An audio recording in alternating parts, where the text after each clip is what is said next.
Okay, now you named everybody, but I don't think nobody named Tony, right? Or Tony. Now, how did y'all come about with the name? Well, they say Dwayne came up with the name, but I can't say it right now because of what's going on in court with them right now. Okay, Some laws changed in 2010, but okay, um, um, I believe I don't know yet, but I talked to the guy, and he makes more sense out the name than what they did, and he says he's the one who came up with that name. So I'm not saying that that's the truth. It was just a name of a group, a name of a band, you know. okay, okay. Well, it So was. I mean, you could. I mean, I could say it. Listen, it was just a joke, man.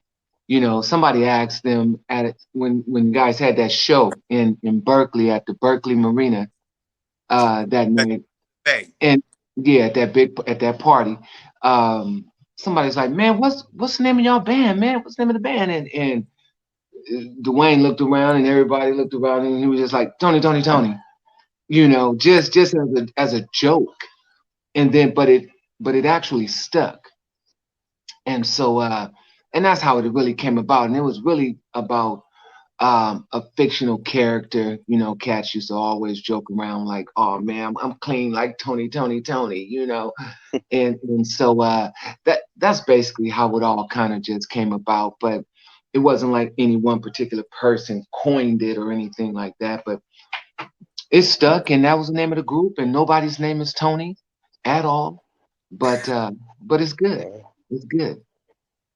right, right. I want to kind of go back a little bit and maybe ask a couple questions. Just okay. First and foremost, let the viewers know who you are, and definitely let them know where you're from. go ahead. Man, my name is Amar Khalil. I hail from Oakland, California, here in the Right. state. Um I, I I was the lead singer of Tony Toni Tone for 20 years.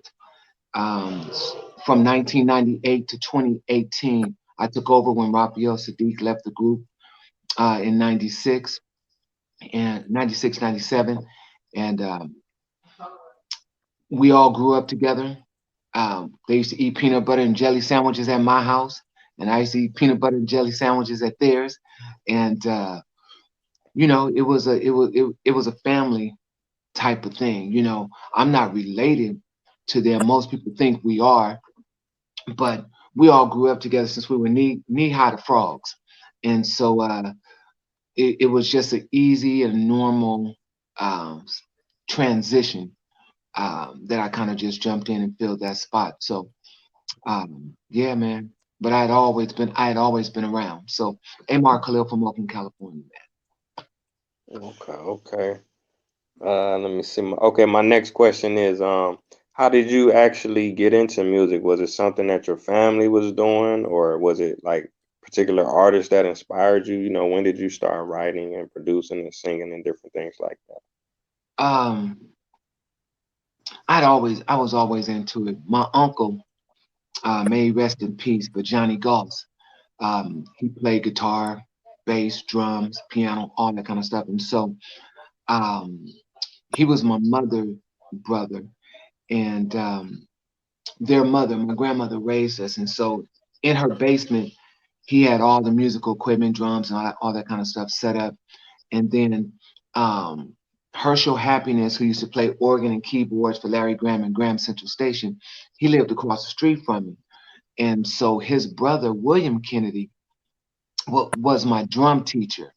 And so he gave me my first drum set. So I was always surrounded by music because my uncle and his band would be playing in the basement of my grandmother's house. And I could walk outside and walk across the street, and I would hear William Kennedy. He used to play for the Yellow Jackets, his brother. Um, and so he was my drum teacher. And I just walk out and I used to hear them playing. And so I was always surrounded by music. But my early influences for me was, of course, the Jacksons.